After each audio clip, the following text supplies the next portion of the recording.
Okay. ఇప్పటి వరకు మనం కోర్ట్ జాబ్‌కి సంబంధించి జనరల్ అవేర్‌నెస్‌లో భాగంగా ఇండియన్ హిస్టరీ కంప్లీట్ చేసేసాం. సో, అంతకంటే ముందు మనం ఇండియాలోన ఆర్ట్ అండ్ కల్చర్ గురించి, సంగీతం గురించి, డాన్సెస్ గురించి వీటన్నిటి గురించి చెప్పేసాం. సో, ఈ రెండిటికి సంబంధించిన పీడీఎఫ్ నోట్స్ కంప్లీట్‌గా నేను టెలిగ్రామ్ గ్రూప్‌లో అప్‌లోడ్ చేసేసాను. సో, ఛానల్‌లో జాయిన్ అయిన మెంబర్స్ ఎవరైనా కూడా ఇంకా ఆ టెలిగ్రామ్ గ్రూప్‌లో జాయిన్ కాలేకుంటే మీకు మెంబర్‌షిప్ ట్యాబ్ అనేది ఓపెన్ అయి ఉంటది కదండీ! సో, మీ మెంబర్‌షిప్ ట్యాబ్‌లోన నేను ఒక పోస్ట్ పెట్టింటా. ఓన్లీ మెంబర్స్ ఓన్లీ పోస్ట్ పెట్టింటా. ఆ పోస్ట్‌లోనే మీకు టెలిగ్రామ్ గ్రూప్ లింక్ ఉంటది. అందులో జాయిన్ అయిపోయి మీరు అక్కడ డౌన్లోడ్ చేసుకోవచ్చు. సో, ప్రింట్ కూడా తీసుకోవచ్చండి. సో, మీ క్లాసెస్ కూడా రెగ్యులర్‌గా ఉంటాయి కాబట్టి మీ క్లాసెస్ కూడా ఏమైనా డౌట్స్ ఉంటే క్లాసెస్ కూడా చూసుకోవచ్చు. ఇప్పుడు మనం జాగ్రఫీ స్టార్ట్ చేద్దాం. సో, నేను పోల్ పెట్టాను. ఆ పోల్‌లోన జనరల్ సైన్స్ కావాలా, జాగ్రఫీ కావాలంటే చాలామంది జాగ్రఫీ కావాలన్నారు. సో, జాగ్రఫీ స్టార్ట్ చేస్తా. మనం ఇండియన్ జాగ్రఫీతో పాటు మనకి ఏపీ జాగ్రఫీ ఇంపార్టెంట్ కాబట్టి సో, ఇండియన్ జాగ్రఫీని రిలేట్ చేసుకుంటూ ఏపీ జాగ్రఫీని కూడా ప్యారలల్‌గా చదువుకుంటూ వెళ్ళిపోదాం. ఓకేనా? సో, ఫస్ట్ చూస్తే భారతదేశ భౌగోళిక స్వరూపం ఎలా ఉంది? సో, ఇది భూమి మీద ఎక్కడుంది? గ్లోబ్ మీద దాని స్థానం ఏంటి? అది ఎంత పరిమాణంలో ఉంది? సో, దాన్ని ఎలా విభజించారు? సో, దాని సరిహద్దులు ఏంటి? ఇవన్నీ మనం తెలుసుకోవాలి. సో, భారతదేశం ఎక్కడుంది? మనకి ఉత్తరార్ధగోళంలో ఉంది. సో, ఉత్తరార్ధగోళం, దక్షిణార్ధగోళం ఇవన్నీ తెలుసుకోవాలంటే మనం ఓల్డ్ జియోగ్రఫీ చదవాలి. సో, ఓల్డ్ జియోగ్రఫీ అంత టైం లేదు కాబట్టి సింపుల్‌గా చెప్దాం. మీరు గ్లోబ్ చూసుంటారు కదా! అందరికీ గ్లోబ్ ఐడియా ఉంటుంది. గ్లోబ్ మీద నిలువు గీతలు, అడ్డం గీతలు ఐడియా ఉన్నాయి కదా! సో, నిలువు గీతల్ని రేఖాంశాలు అంటారు. అడ్డం గీతల్ని అక్షాంశాలు అంటారు. సో, ఈ అక్షాంశాలు అతి పెద్ద అక్షాంశం ఏదంటే మధ్యలో గీసిండేది భూమధ్య రేఖ. సో, భూమధ్య రేఖ అనేది ఒక పెద్ద అక్షాంశం. మధ్యలో ఉండే అక్షాంశం 0 డిగ్రీ అక్షాంశం అంటారు దాన్ని. సో, ఈ అక్షాంశానికి పై భాగాన ఉండే భూమి ప్రాంతాన్ని ఉత్తరార్ధగోళం అంటారు. కింద ఉండే ప్రాంతాన్ని దక్షిణార్ధగోళం అంటారన్నమాట.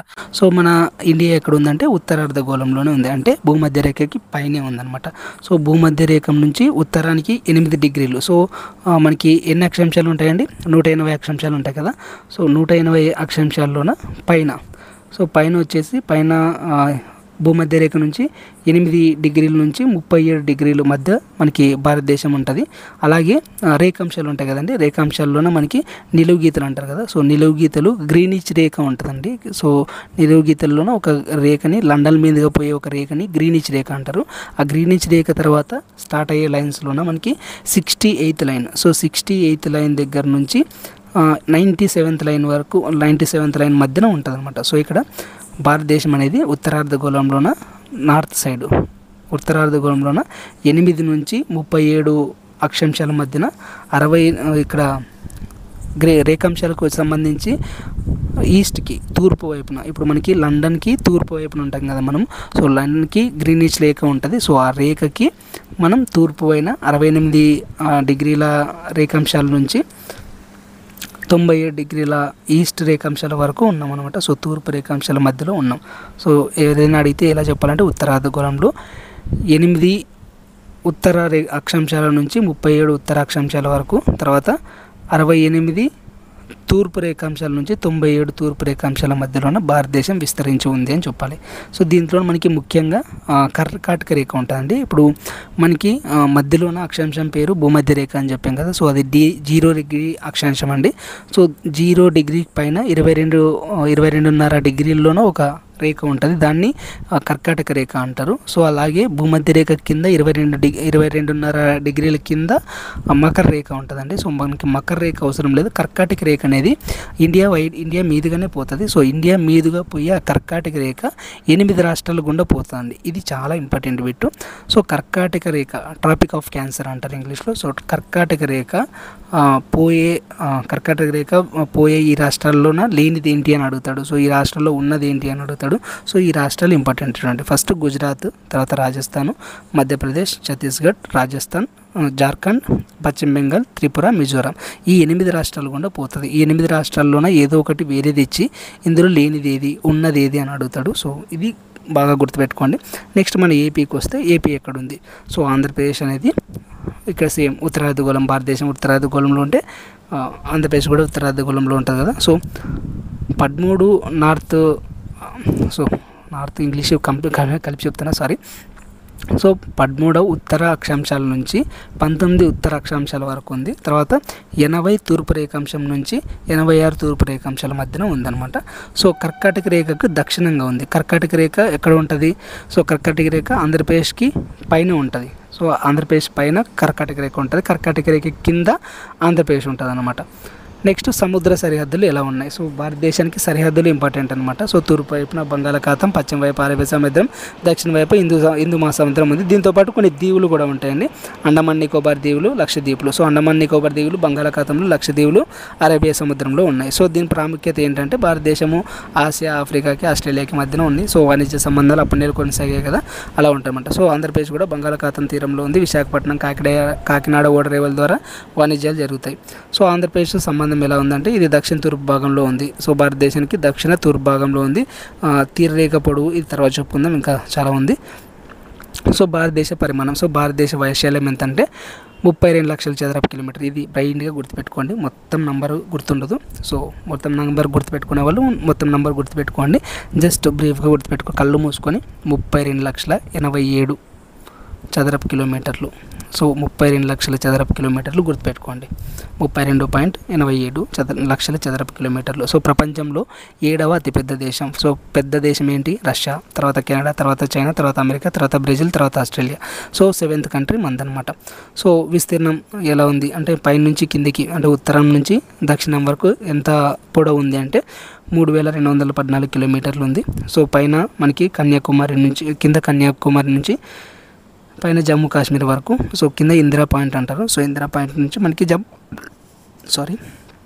జమ్మూ కాశ్మీర్ వరకు 3,214 కిలోమీటర్లు ఉంది. అలాగే లెఫ్ట్ టు రైట్, తూర్పు నుంచి పశ్చిమానికి ఎంత దూరం ఉంది? సో ఇక్కడ మనకి అరుణాచల్ ప్రదేశ్ కదా లాస్ట్కు ఉంటుంది. సో అరుణాచల్ ప్రదేశ్లో కిబుతు అనే ఒక ప్రాంతం ఉంటుంది. సో అక్కడ మనకి స్టార్ట్ అవుతుంది. సో కిబుతు అనే ప్రాంతం నుంచి గుజరాత్ కదా ఇక్కడ లాస్ట్కు ఉండేది. సో గుజరాత్లోన గుహర్ మోటి అనే ప్లేస్ వరకు 2,933 కిలోమీటర్లు ఉంటుంది అనమాట. ఆల్మోస్ట్ ఈక్వలే ఉంటుంది, కొంచెం ఒక 300 కిలోమీటర్స్ వేరే ఉంటుంది అనమాట. సో సరిహద్దు పొడవు, సో భూ సరిహద్దు ఎంత ఉంది, తీరరేఖ పొడవు ఎంత ఉంది అంటే భారతదేశానికి సో 15,200 కిలోమీటర్ల భూ సరిహద్దు ఉందన్నమాట. 7 దేశాలతో సరిహద్దును పంచుకుంటుంది భారతదేశము. సో ఆ దేశాలు ఏంటో కూడా నేను కింద వివరిస్తాను. దాంతోపాటు తీరరేఖ పొడవు, సో భారతదేశానికి తీరరేఖ పొడవు ఇది ఓన్లీ భారతదేశానికే కాదు, మనకి అండమాన్ నికోబార్ దీవులు ఉన్నాయి కదా, ఆ దీవుల యొక్క తీరరేఖ పొడవుతో కలిపి 7,516 చదరపు కిలోమీటర్లు ఉంది. మనకి ఆంధ్రప్రదేశ్ విషయానికి వస్తే ఆంధ్రప్రదేశ్ వచ్చేసి 1,60,000 చదరపు కిలోమీటర్ల వైశాల్యంలో ఉంది. ఇది భారతదేశంలో వచ్చేసి 7వ అతిపెద్ద రాష్ట్రం. ఇది ఒక్కటి గుర్తుపెట్టుకోండి, భారతదేశం అనేది ప్రపంచంలో 7వ అతిపెద్ద దేశం. ఆంధ్రప్రదేశ్ అనేది భారతదేశంలోనే 7వ అతిపెద్ద రాష్ట్రం అనమాట. సో మనకి 2014లో తెలంగాణతో విడిపోయాం కదా. సో అంతకుముందు అయితే 2,75,000 చదరపు కిలోమీటర్లు ఉండేది. సో సగానికి సగం డివైడ్ అయిపోయాం కాబట్టి 1,20,000 చదరపు కిలోమీటర్లు ఉన్నాం. సో తీరరేఖ పొడవు మనకి ఇది కొత్తది వచ్చింది అంటున్నారు కదా, మనకి ఇంకా ఎన్సీఆర్టీ బుక్స్లోనే చేంజ్ కాలేదు కాబట్టి మనం ప్రామాణికం తీసుకుందాం. ఏదైనా కరెంట్ అఫైర్స్లో అడిగితే వేరే చూసుకుందాం, కానీ మనకి పాత తీరరేఖను అడుగుతాడు. 974 కిలోమీటర్లు. ఫస్ట్ వచ్చేసి గుజరాత్, సెకండ్ వచ్చేసి ఆంధ్రప్రదేశ్ ఉంది. జిల్లాలు ఎన్ని ఉన్నాయి? 2025 నాటికి మనకి రీఆర్గనైజేషన్ జరిగింది కదా, 2022లోనే జగనన్న విడిగొట్టాడు కాబట్టి రాష్ట్రాలు 26 ఉన్నాయి, జిల్లాలు 26 జిల్లాలు ఉన్నాయి కాబట్టి సో 26 జిల్లాలు. మనకి పొరుగు రాష్ట్రాలు ఏమున్నాయి? తెలంగాణ, ఛత్తీస్గఢ్, ఒడిశా, తమిళనాడు, కర్ణాటక ఇవి ఉన్నాయన్నమాట. నెక్స్ట్ విభజన ఎలా జరిగింది? భారతదేశాన్ని 28 రాష్ట్రాలుగా విభజించారు. సో 8 కేంద్రపాలిత ప్రాంతాలుగా విభజించారు. సో 2019లో మనకి జమ్మూ కాశ్మీర్, లడాక్ వచ్చాయి కదా. దీంతోపాటు ఢిల్లీ, పుదుచ్చేరి, అండమాన్ నికోబార్, లక్షద్వీప్, చండీగఢ్, దాద్రా నగర్ హవేలీ, డామన్ డయ్యు, దాద్రా నగర్ హవేలీ అనేవి వేరు ఉండేది. సో రెండింటిని కలిపేశారనమాట వాటిని కూడా. సో రాజధాని ఢిల్లీ. ఇంకా దీవులు ఏమి ఉన్నాయంటే అండమాన్ నికోబార్ దీవులు ఉన్నాయి. ఎన్ని ఉన్నాయి అంటే 572 దీవులు ఉన్నాయి. సో రాజధాని ఏంటంటే పోర్ట్ బ్లేయర్ అండి రాజధాని. సో లక్షద్వీపులు ఎన్ని ఉన్నాయంటే 36 దీవులు ఉన్నాయి. రాజధాని ఏదంటే కరవట్టి. సో వీటి ప్రాముఖ్యత ఏమున్నాయంటే మామూలుగానే మనకి ప్రాముఖ్యత ఏముంటుందండి, ఫెడరల్ వ్యవస్థ ఉంది. సో కేంద్రాలు, రాష్ట్రాలు చాలా భాషా ప్రాముఖ్యతలు ఉన్నాయి. సో విడివిడిగా ఉంటున్నాం, అందరు కలిసే ఉంటున్నాం, అది ప్రాముఖ్యత. ఇంకా ఆంధ్రప్రదేశ్ ఎప్పుడు విడిగొట్టారు అంటే మనకి మద్రాస్ రాష్ట్రం నుంచి 1953 అక్టోబర్ 1 విడిపోయాం. తర్వాత 1957లో హైదరాబాద్ కలిసింది. సో 2014లో మళ్ళీ విడిపోయాం. అలా ఇప్పుడు 26 జిల్లాలు ఉన్నాయి. 2022 నుంచి స్టార్ట్ చేశారు. అడగచ్చు చెప్పలేం, రాష్ట్రాన్ని 26 జిల్లాలుగా ఎప్పుడు డివైడ్ చేశారు అంటే 2022లోన డివైడ్ చేశారని చెప్పొచ్చు. నెక్స్ట్ రాజధాని అమరావతి. సూపర్ 2014 తర్వాత అమరావతిని డిక్లేర్ చేసుకున్నాం కానీ ఇంకా సమస్యలోనే ఉంది. సో 3 రాజధానుల ప్రతిపాదన 2020లో జరిగింది. సో ఏది ఏ రాజధాని అని కూడా అడగచ్చేమో. సో ఇప్పుడు అడిగే ఛాన్స్ లేదు, మేబీ అడగచ్చు కదా. సో న్యాయ రాజధాని ఎక్కడ పెట్టాలి అనుకున్నారా అని కూడా అడగచ్చు కదా. సో కర్నూలు. నెక్స్ట్ పొరుగు రాష్ట్రాలు ఏవి ఉన్నాయి, ఉత్తరంలో ఏవి ఉన్నాయి, సో పైన ఏవి ఉన్నాయంటే ఒడిశా, ఛత్తీస్గఢ్ ఉన్నాయి. పశ్చిమంలో ఏమున్నాయి, సో మనకి పడమర వైపు ఏమున్నాయంటే తెలంగాణ, కర్ణాటక. దక్షిణంలో ఏమున్నాయంటే తమిళనాడు, తూర్పులో బంగాళాఖాతం ఉంది. సో ఇలా మనకి దిక్కులు ఉన్నాయన్నమాట. నెక్స్ట్ భారతదేశ అంతర్జాతీయ భూ సరిహద్దులు. ఇది చాలా ఇంపార్టెంట్ అండి. సో 7 దేశాలతోన భూ సరిహద్దు పంచుకుంది అని చెప్పాం కదా. సో మనకి చుట్టుపక్కల 7 దేశాలు ఉన్నాయి. ఆ 7 దేశాలతోన మనం సరిహద్దులు పంచుకున్నాం. ఆ 7 దేశాల్లోన ఇంపార్టెంట్ ఉత్తరంలోనే చైనా ఉంది. సో చైనాతో ఎన్ని కిలోమీటర్లు మనకి ఉంది అంటే 3488 చదరపు కిలోమీటర్లు కాదు, 3488 కిలోమీటర్ల సరిహద్దు ప్రాంతాన్ని మనం చైనాతో పంచుకుంటున్నాం అనమాట. సో ఏ రాష్ట్రాలతో పంచుకుంటున్నామంటే జమ్మూ కాశ్మీర్ అనేది మనకి కేంద్రపాలిత ప్రాంతం. జమ్మూ కాశ్మీర్, లడాక్, హిమాచల్ ప్రదేశ్, ఉత్తరాఖండ్, సిక్కిం, అరుణాచల్ ప్రదేశ్ ఈ రాష్ట్రాలన్నీ చైనాతో సరిహద్దును పంచుకుంటున్నాయి. దాని తర్వాత నేపాల్ అండి. నేపాల్తోన 1751 కిలోమీటర్లు. దీంతోపాటు ఏ రాష్ట్రాలు ఉంటాయంటే ఉత్తరాఖండ్, ఉత్తరప్రదేశ్, బీహార్, పశ్చిమ బెంగాల్, సిక్కిం. ఖచ్చితంగా అడిగే ఛాన్స్ ఉందండి, అందుకే రాశాను. ఖచ్చితంగా అడిగే ఛాన్స్ ఉంది, ఖచ్చితంగా గుర్తుపెట్టుకోండి. తర్వాత భూటాన్ 699 కిలోమీటర్లు. సిక్కిం, పశ్చిమ బెంగాల్, అస్సాం, అరుణాచల్ ప్రదేశ్. తర్వాత తూర్పులోన మయన్మార్ 1643 కిలోమీటర్లు. బంగ్లాదేశ్ 4096 కిలోమీటర్లు. పాకిస్తాన్ 3323 కిలోమీటర్లు. ఆఫ్ఘనిస్తాన్ 160 కిలోమీటర్లు. ఇక్కడ అతి తక్కువగా సరిహద్దు పంచుకునే దేశం ఏంటంటే ఆఫ్ఘనిస్తాన్. అతి ఎక్కువగా పంచుకునే దేశం ఏదంటే చైనా అండి. సో చైనా వచ్చేసి 3488 కిలోమీటర్లు సరిహద్దు రేఖను పంచుకుంటూ ఉంటుంది. సెకండ్ వచ్చేసి పాకిస్తాన్. తర్వాత ఫస్ట్ వచ్చేసి బంగ్లాదేశ్ అండి. ఫస్ట్ బంగ్లాదేశ్ 4096 కిలోమీటర్లు పంచుకుంటుంది సరిహద్దు ప్రాంతాన్ని. తర్వాత చైనా, తర్వాత పాకిస్తాన్. లీస్ట్ ఏదంటే ఆఫ్ఘనిస్తాన్ అండి. 106 చదరపు కిలోమీటర్లని సరిహద్దును పంచుకుంటుంది. సో మనకి సముద్ర సరిహద్దు కూడా ఉంది కదా. సో శ్రీలంకకి భారతదేశానికి మధ్యన పాక్ జలసంధి ఉంటుంది. సో దాని ద్వారా వేరు జరుగుతుంది. తర్వాత మాల్దీవ్స్ ఉంటాయండి. సో మాల్దీవ్స్ అనేవి లక్షద్వీప్కి దక్షిణంగా ఉంటాయి. ఇక్కడ ఇండోనేషియా, థాయిలాండ్ కూడా ఉంటాయి. సో ఇవి మనకి సముద్ర సరిహద్దులుగా ఉంటాయి అన్నమాట. సో ఆంధ్రప్రదేశ్కి సముద్ర సరిహద్దు వచ్చేసి మనకి ఇండియా, మలేషియా, సింగపూర్ వీటికే ఉంటాయి. మనకి విశాఖపట్నం బేస్ ఉంటుంది కదా. సో తూర్పు నావిక కమాండ్ అంటారు. సో దాని గురించి ఉంటుంది. నెక్స్ట్ రాష్ట్రాలతో అంతర్జాతీయ భూ సరిహద్దులు ఇందాక చెప్పాం కదా. సో చైనాతో ఇవే పంచుకుంటాయి. సో జమ్మూ కాశ్మీర్, లడాక్ అనేవి చైనాతోనో, పాకిస్తాన్తోనో, ఆఫ్ఘనిస్తాన్తోనో పంచుకుంటాయి. హిమాచల్ ప్రదేశ్, ఉత్తరాఖండ్ అనేవి చైనా, నేపాల్తోనో. సిక్కిం అనేది చైనా, నేపాల్, భూటాన్తోనో. అరుణాచల్ ప్రదేశ్ అనేది చైనా, భూటాన్, మయన్మార్తోనో. నాగాలాండ్, మణిపూర్, మిజోరాం అనేది మయన్మార్తోనో. తర్వాత త్రిపుర, మేఘాలయ, అస్సాం, పశ్చిమ బెంగాల్ ఇవన్నీ బంగ్లాదేశ్తోనో. తర్వాత పంజాబ్, రాజస్థాన్, గుజరాత్ ఇవన్నీ పాకిస్తాన్తోనో సరిహద్దును పంచుకుంటాయి అనమాట. దీంతోపాటు అండమాన్ నికోబార్ దీవులు ఇక్కడ మనకి సముద్ర సరిహద్దులు కాబట్టి అంత అవసరం లేదు, అవి గుర్తుపెట్టుకోవాల్సిన అవసరం లేదులేండి. ఇంకా ఆంధ్రప్రదేశ్కి పొరుగు రాష్ట్రాలు ఇంకా మనకి తెలంగాణ ఉంది పశ్చిమ సరిహద్దుగా. సో ఉత్తరం, పశ్చిమ రెండు కలిపి ఉంటుంది అనమాట. ఛత్తీస్గఢ్, ఒడిశా అనేవి ఉత్తర సరిహద్దుగా ఉంటాయి. సో మనకి శబరి నది, సీలేరు నది సరిహద్దులుగా ఉన్నాయి. ఇంకా కర్ణాటక, తమిళనాడు అనేది దక్షిణ సరిహద్దుగా, బంగాళాఖాతం తూర్పు సరిహద్దుగా ఉంది. దీంతోపాటు ఒడిశాలో కొన్ని గ్రామాలపైన సరిహద్దుగా ఉంటాయి అనమాట. సో మనకి ఇప్పుడు కోటియా గ్రామాలు ఉన్నాయి, అవి విశాఖపట్నం జిల్లాలో ఉన్నాయి. తర్వాత తెలంగాణతో కూడా కృష్ణా, గోదావరి నదిలు అవి మనకి సరిహద్దులుగా ఉన్నాయన్నమాట తెలంగాణ ప్రాంతంతో మనకి. నెక్స్ట్ భారతదేశానికి ఇతర దేశంతో విభజన రేఖలు ఉంటాయి. మనకి లాస్ట్ క్లాస్లో చెప్పుకున్నాం, మనకి భారతదేశాన్ని విడగొట్టేటప్పుడు రాడ్క్లిఫ్ లైన్ గీచాడు అని. సో ఆ రాడ్క్లిఫ్ లైన్ అనేది మనకి పాకిస్తాన్తో ఉండే సరిహద్దు రేఖ అనమాట. సో 1947లోన సిరిల్ రాడ్క్లిఫ్ అని ఆయన దాన్ని డిసైడ్ చేశాడు.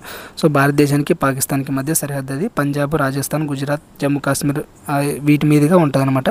సో మనకి జమ్మూ కాశ్మీర్లోనే లైన్ ఆఫ్ కంట్రోల్ అనేది ఉంటుంది. సో ఎల్ఓసి అంటే ఏంటని కూడా అడగచ్చు. లైన్ ఆఫ్ కంట్రోల్ని ఎల్ఓసి అంటారు. తర్వాత మెక్మోహన్ లైన్ అనేది ఉంటుంది. సో మెక్మోహన్ లైన్ అనేది 1914 సిమ్లా ఒప్పందం ద్వారా జరిగింది. సో భారత్కి చైనా మధ్య సరిహద్దు అది. సో అరుణాచల్ ప్రదేశ్ దగ్గర ఉంటుంది ఇది. సో ఇది చైనా అనేది దీన్ని గుర్తించదు అనమాట. సో మనకి అరుణాచల్ ప్రదేశ్ వరకు మాదే అన్నట్టు అది ముందుకు వచ్చేస్తుంది. సో 1962లో యుద్ధానికి కారణం ఏంటంటే మెక్మోహన్ లైన్ రేఖే. నెక్స్ట్ లైన్ ఆఫ్ కంట్రోల్ ఉంటుంది. సో లైన్ ఆఫ్ కంట్రోల్ అనేది సిమ్లా ఒప్పందం తర్వాత ఏర్పడింది 1972లోన. సో జమ్మూ కాశ్మీర్లో ఉంటుంది. సో భారతదేశానికి, పాకిస్తాన్కి మధ్యన ఉంటుంది ఇది.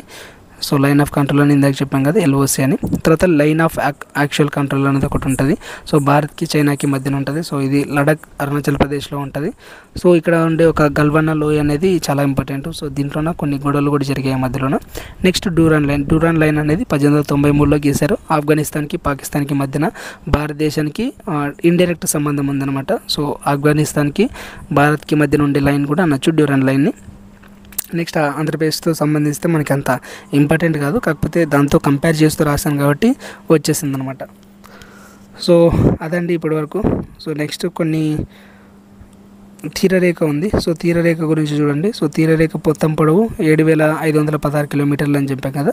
సో దాంట్లో భూభాగం మాత్రమే 5422, దీవులతో కలిపితే 2094. సో మొత్తం వచ్చేసి 7516. సో ప్రధాన భూభాగం అంటే ఇప్పుడు ఓన్లీ ఇండియా వరకు చూసుకుంటే మాత్రం 5422 కిలోమీటర్లు అనమాట. మనకి అక్కడ గుజరాత్తో స్టార్ట్ చేస్తే మనకి ఇక్కడ పశ్చిమ బెంగాల్ వరకు ఎండ్ అవుతుంది కదా. సో గుజరాత్ పశ్చిమ బెంగాల్ ఆ తీరరేఖ, సముద్రంతో కలిసే తీరరేఖ ఏదైతే ఉందో దాని యొక్క పొడవు ఎంతంటే 5422 కిలోమీటర్లు. దీంతో పాటు మనకి ఇక్కడ అండమాన్ నికోబార్స్, ఇక్కడ లక్షద్వీపులు ఉంటాయి కదా, వీటి చుట్టుకొలత కూడా కాదు కదా, వీటి చుట్టూ సముద్రం ఉంది కదా. సో వీటిని కూడా కలుపుకుంటే మనకి 7516 కిలోమీటర్లు వస్తాయి అనమాట. సో తీర రాష్ట్రాలు ఏవి ఉన్నాయంటే గుజరాత్, మహారాష్ట్ర, గోవా, కర్ణాటక, కేరళ, తమిళనాడు, ఆంధ్రప్రదేశ్, ఒడిశా, పశ్చిమ బెంగాల్ ఇవి ఉంటాయి. సో వీటిలో ముఖ్యమైన ఓడరేవులు కూడా ఉంటాయి. సో మనకి ఆంధ్రప్రదేశ్ తీరరేఖ వచ్చేసి 974 కిలోమీటర్లు. సో శ్రీకాకుళం నుంచి నెల్లూరు వరకు ఉంటుంది. ఇందులో ప్రధాన ఓడరేవులు విశాఖపట్నము. సో భారతదేశంలోనే 5వ అతిపెద్ద ఓడరేవు. సో ఉక్కు, ఖనిజాలు ఎగుమతులు ఉంటాయి. సో సహజ పెద్ద ఓడరేవు అంటారు. సో సహజ ఓడరేవు అనమాట విశాఖపట్నం. తర్వాత కాకినాడ, తర్వాత మచిలీపట్నం కూడా ఉంటాయి అనమాట. సో భారతదేశంలో మత్స్య సంపదలో దేశంలోనే ఆంధ్రప్రదేశ్ అనేది సెకండ్ ప్లేస్లో ఉంది. ఇంకా ఓకే అండి, ఇవాళ క్లాసు ఇంతటితో సరిపోతుంది. సో నెక్స్ట్ క్లాస్లో ఇంకా డీప్గా చెప్పుకుందాం. సో తొందరలోనే మనకి జియోగ్రఫీ కూడా కంప్లీట్ చేసుకుందామండి. సో జియోగ్రఫీ కంప్లీట్ అయిపోయిన వెంటనే జనరల్ సైన్స్ చెప్పేస్తే మనకు ఆల్మోస్ట్ కంప్లీట్ అయిపోతుంది. దీంతోపాటు నేను ముందు చెప్పినట్లనే పాలిటీకి, ఎకనామీకి అండ్ ఏపీ హిస్టరీకి కూడా షార్ట్ నోట్స్ ఇస్తాను, ఇలాగే ఇస్తాను. సో వాటికి క్లాసులు ఉంటాయా ఉండవు అనేది మన టైంని బట్టి చెప్తాను, కాకపోతే షార్ట్ నోట్స్ అయితే కంప్లీట్గా ఇచ్చేస్తా. ఓకేనా? సో ఎవరైనా జాయిన్ అవ్వాలనుకుంటే జాయిన్ అవ్వండి. సో మెంబర్షిప్ ఎలా తీసుకోవాలో కూడా చెప్తాను. So thank you for watching. Tata. And కొంతమందికి మెంబర్షిప్ ఎలాగ తీసుకోవాలో తెలియదు అంటున్నారు, వాళ్ళ కోసం చెప్తున్నా. మామూలుగా ఇప్పుడు మీరు ఛానల్ ఓపెన్ చేస్తే మీకు సబ్స్క్రైబ్ బటన్ ఉంటుంది కదా, సబ్స్క్రైబ్ బటన్ పక్కనే జాయిన్ బటన్ ఉంటుందండి. సో జాయిన్ బటన్ క్లిక్ చేస్తే మీకు అక్కడ 2 ఆప్షన్స్ ఉంటాయి, 89 అని 189 అని. సో మీ ఇష్టం ఏదైనా తీసుకోవచ్చు. సో 89 తీసుకోవచ్చు, 189 తీసుకోవచ్చు. సో ఏదో ఒకటి క్లిక్ చేస్తే దాంట్లో పేమెంట్ అడుగుతుంది. సో ఫోన్పే, పేటిఎం లేదంటే కార్డ్స్ ద్వారా కూడా మీరు ఏటీఎం కార్డ్, డెబిట్ కార్డ్స్ ద్వారా కూడా పే చేయొచ్చు. సో పే చేస్తే మీకు మెంబర్షిప్ యాక్టివేట్ అవుతుంది. సో మెంబర్షిప్లో ఉండే వీడియోస్ అన్ని మీరు చూసుకోవచ్చు అనమాట. దాంతోపాటు ఆ మెంబర్షిప్ ట్యాబ్లోనే మనకి టెలిగ్రామ్ లింక్ ప్రొవైడ్ చేస్తాను, దాంట్లో టెలిగ్రామ్లో కూడా జాయిన్ అవ్వచ్చు అనమాట. సో తీసుకోవాలనుకున్న వాళ్ళు ఇలా తీసుకోండి. ఓకేనా? Thank you.